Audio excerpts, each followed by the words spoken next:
Native po ang cravings ni Utol. Kaya ito, nagluto siya ng tinola. Sabi, sarap po talaga, lasa. Sa akin naman, 45 days. Ito naman po, gagawin ko ng paraan sa lechon na ngayon ko palang masusubukan. Ngayon ko lang po ng tanglad.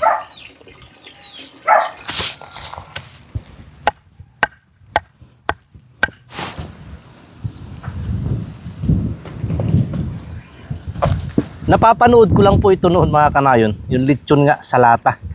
At try ko naman kung ano po ang magiging kalalabasan.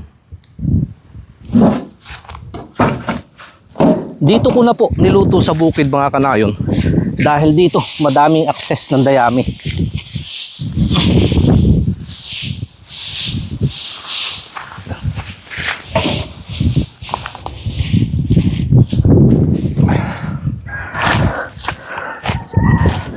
Time check po natin mga kanayon, alas 2:50 ng hapon.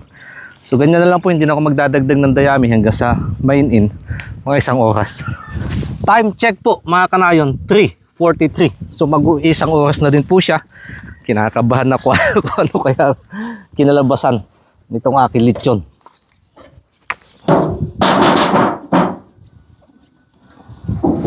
Wow! Ayan po siya. Nakalas na din yung laman Pero sa tingin ko parang kulang pa siya. At least alam ko na po ngayon ang gagawin.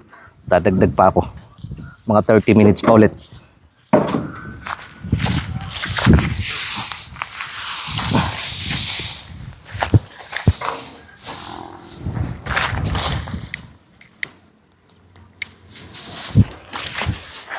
Additional 20 minutes ko po yan sinalang mga kanayon.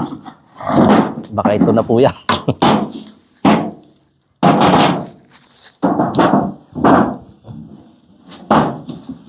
Ay, pakuha.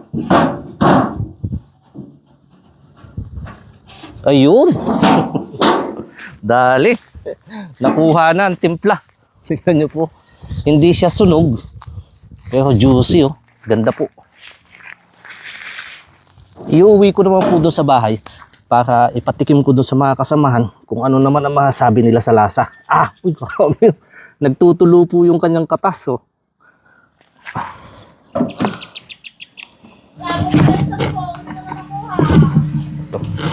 Tikman nga natin kung naluto yung loob. Ba, lambot din.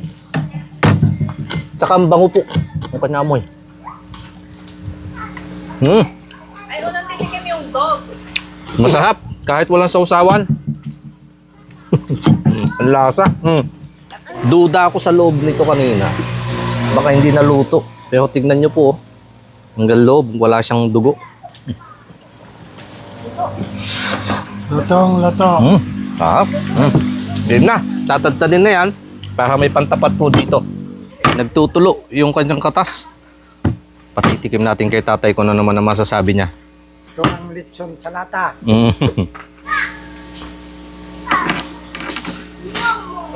Sarap. Pwede na. Pwede ng pambenta. Kulang. Kulang pa sa luto o kulang yung manok? Kulang sa karne.